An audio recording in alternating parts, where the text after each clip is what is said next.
Bonjour, bonsoir, j'espère que vous allez bien. Je suis content de vous retrouver. Aujourd'hui, on parle de la force des doigts, de la force des mains. C'est un sujet qui est important. Vous m'écrivez souvent des questions sur ce sujet-là et je vais répondre à ces questions aujourd'hui. Vous allez trouver beaucoup d'informations sur les mains, sur les doigts, sur les muscles, sur les exercices dans mes livres, notamment Plus jamais malade, mon approche globale pour un corps en santé et mes autres livres, dont 99 façons de prévenir les effets du vieillissement. Les muscles intrinsèques et extrinsèques, qui fait quoi? Avez-vous déjà entendu ces termes muscles intrinsèques et muscles extrinsèques? Ben, le nom le dit, il y a des muscles qui sont intérieurs, des muscles qui sont extérieurs. Extérieurs à quoi? Ben, extérieurs à la main. Et ce sont des muscles qui sont importants, qui ont des objectifs parfois différents, qui fonctionnent aussi en synergie, c'est le cas de le dire, qui fonctionnent main dans la main. Je vous le dis souvent, on a gagné 30 ans d'espérance de vie dans le dernier siècle, si on arrondit un peu.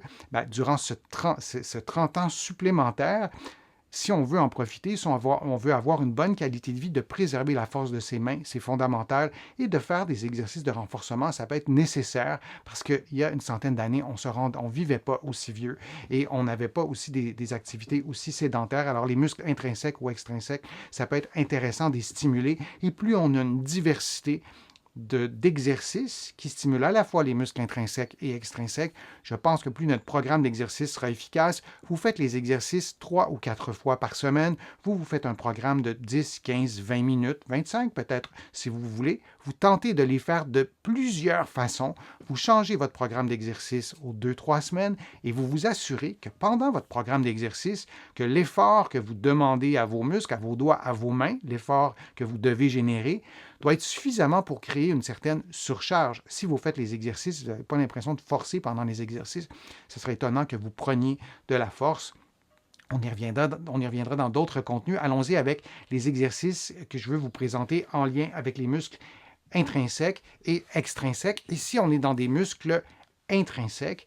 Vous allez placer votre pouce et votre index sur deux doigts de la main opposée, comme vous voyez. Et ce que vous tentez de faire, vous allez éloigner vos doigts les uns des autres. Donc, c'est comme si vous vouliez ouvrir vos doigts et vous allez résister, vous allez pousser dans vos doigts de la main opposée qui vous offre une résistance. Alors, vous poussez pendant 5, 10, 20 secondes, vous adaptez les paramètres et vous relâchez. Et vous faites cet exercice avec le deuxième et troisième et avec le troisième et le quatrième doigt. Et vous le faites évidemment des deux mains. Et ce n'est pas le seul exercice que vous allez faire, mais cet exercice travaille des muscles qui sont intrinsèques. Dans les muscles intrinsèques, il y a aussi des muscles qui sont liés au pouce. J'y reviendrai dans d'autres contenus. Je ne voulais pas vous parler des muscles intrinsèques en vous parlant seulement des doigts 2, 3, 4, 5. Nous, en réadaptation, on les numérote, là, on ne les appelle pas par leur nom, mais il y a le pouce aussi. Donc, les muscles intrinsèques inclut aussi les muscles du pouce qui s'arrêtent au poignet, qui ne vont pas jusqu'à l'avant-bras, et le pouce a aussi des muscles extrinsèques. On a donc un autre exercice que je veux vous montrer qui va travailler les muscles extrinsèques, mais aussi intrinsèques. Vous serrez une balle, comme vous le voyez en ce moment. Vous allez varier la grosseur des balles. Vous serrez pendant 10, 20, 30 secondes, mais vous serrez pour vrai, vous serrez fort et vous relâchez. Vous répétez 2, 3, 4, 5, 10 fois selon la durée, le nombre de secondes pendant lesquelles vous allez serrer la balle. Et vous allez peut-être faire en tout 1 minute et vous allez répéter 3 fois. Ça fera 3 minutes, mais on doit vraiment forcer très fort. Et là, vous le voyez avec une balle qui est quand même assez grosse. Vous pouvez le faire avec des plus petites balles. Vous pouvez le faire avec des balles qui s'écrasent un peu, des balles en caoutchouc. Plus vous diversifiez les accessoires, ça peut être des accessoires que vous avez à la maison, plus vous allez trouver un effet bénéfique pour ça. Donc, on a des exercices de préhension, comme vous le voyez avec une balle, qui stimulent à la fois les muscles intrinsèques et extrinsèques. Et on a aussi des exercices à faire avec les extenseurs. Donc, avec une bande élastique, vous allez tenir la bande élastique avec une main et avec l'autre main, vous faites un mouvement d'extension. Même chose, vous allez tenir pendant quelques secondes, 10, 20, 30 secondes.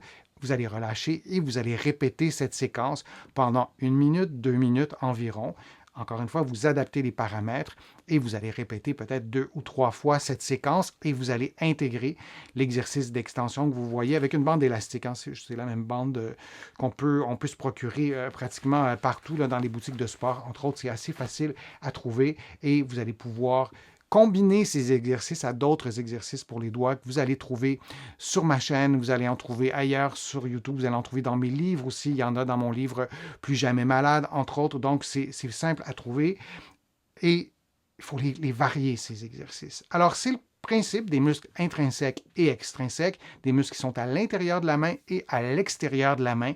Vous construisez un programme d'exercice et vous le changez régulièrement, environ aux 2 ou 3 semaines. Je vous remercie beaucoup de votre participation. C'est toujours agréable de vous présenter les contenus. Merci aussi pour tous vos commentaires sur les réseaux sociaux. Merci aussi pour vos contributions. Je le soulignerai jamais suffisamment. Vos contributions me permettent de vous présenter de plus en plus de contenu, de vous offrir des éléments visuels aussi qui, j'espère, en tout cas, participent à une meilleure compréhension, à une exécution des exercices que je vous présente, à la transmission aussi des informations. Donc, merci beaucoup pour vos contributions. Vous allez trouver beaucoup d'informations sur mon site web, le www.denisfortier.ca. Vous allez pouvoir vous inscrire à une infolettre gratuitement aussi et vous allez pouvoir trouver aussi beaucoup d'informations dans mes livres. Certains d'entre vous, vous les connaissez. Plus jamais malade, la réimpression est terminée. Le livre est revenu en librairie. 99 façons de soulager les douleurs au dos et au cou. J'ai écrit un livre sur le vieillissement aussi. Il y a plusieurs thématiques. Vous allez pouvoir les trouver en librairie. Donc, je vous dis à un prochain direct, à une prochaine vidéo. Prenez soin de vous et à bientôt.